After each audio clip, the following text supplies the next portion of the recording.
اشترك في قناة نبض ديزاد وفعل زر الجرس ليصلك كل جديد.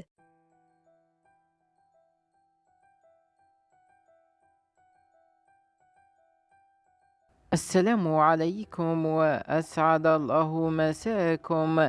ضجت مواقع التواصل الاجتماعي في الساعة الأخيرة بالحديث عن قرار جديد قيل أنه سيتم تطبيقه ابتداء من 28 سبتمبر الجاري، وهذه التفاصيل الكاملة تابع الفيديو للأخير.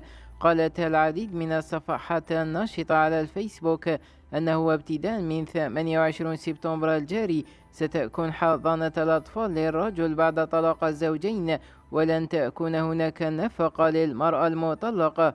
وبعد تحري المعلومة تبين أن القرار المتداول إشاعة ولا أساس له من الصحة ولن يطبق أبدا في الجزائر.